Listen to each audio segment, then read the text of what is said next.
Alright, so I'm going to go ahead and authorize this EFS check.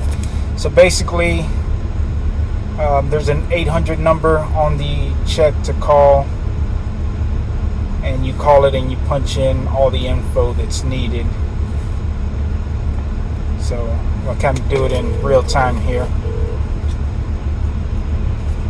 Welcome to the check authorization line. Attention, the check authorization options have changed significantly. Please listen carefully. To verify or authorize a money code plus check or transaction number, press 1. To verify a previously authorized check, press 2. To register We got a new check. To authorize a check, press 1. Please enter the money code or the issuer and transaction number followed by the pound key.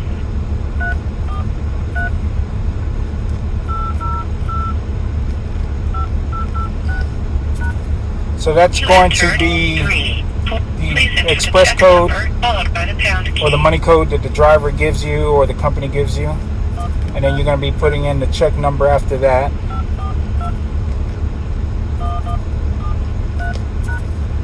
You entered check number 13. Please enter the dollar amount followed by the pound key. Use the star key as the decimal. You entered 1. If you have a location ID assigned by EFS or WEX FleetOne, press 1. If you are not an EFS or WEX FleetOne, please enter your 10-digit phone number followed by the pound. You entered 8.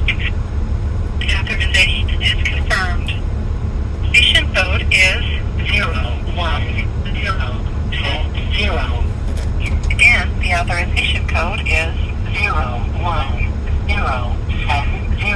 3. To authorize another check, press 1. To repeat this information, press the star key. To return to the check authorization.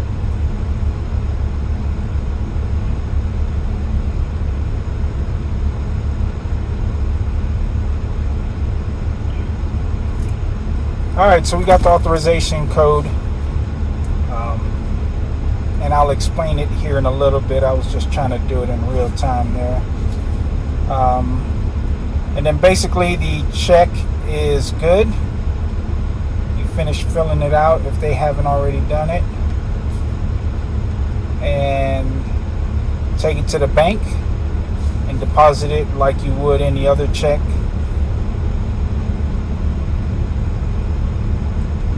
And that's it. Alright, so check's done, receipt is done. Get with the driver, turn this stuff in. Guys, so you just seen me in real time authorize a check, get an authorization number. Real easy thing to do.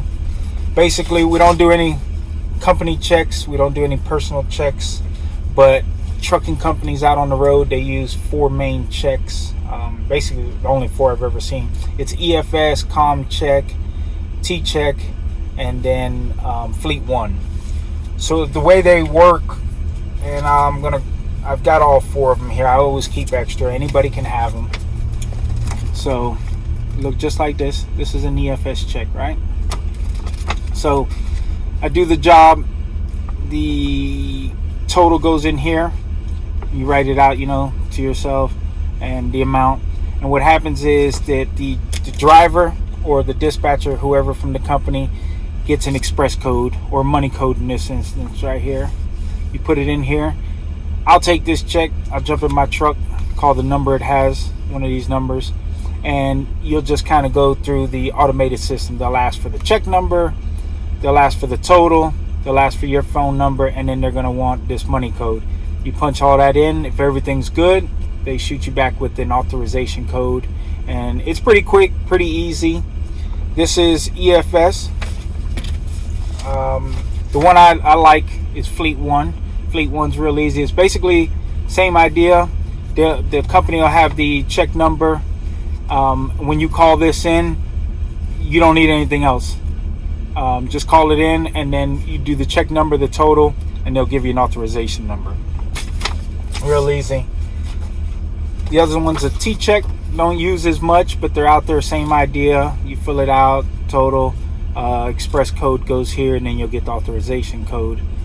And then a real popular one is COMCHECK. Same idea. The express code sometimes is like, I believe 16 to 21 digits, something like that. There's a lot of numbers in them, and you call it in, get an authorization, the check is good. So basically, I do not let the customer leave. I kind of hold them hostage till I get the check authorized, because the express code you could put in here could be anything. It could be a chassis number, container number, a telephone number. It doesn't matter.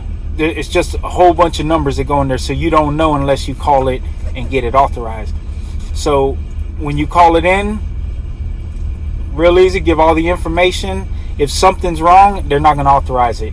If you got one of the express code numbers off, not going to authorize it. If you're off by a penny, not going to authorize it. It's got to be to the T. I've had where it was a penny off and they wouldn't authorize the check. But that's when you got to go back, because what you'll do is you'll be online. They'll ask you if you want to talk to a representative. You say yes, and when they come out, you tell them you got an issue. They won't tell you what the issue is other than there's a problem. I've had somewhere say the dollar amount is off, but they won't tell you what the dollar amount is or how much off it is. I guess security reasons. So I'll just call the company back and get it situated that way.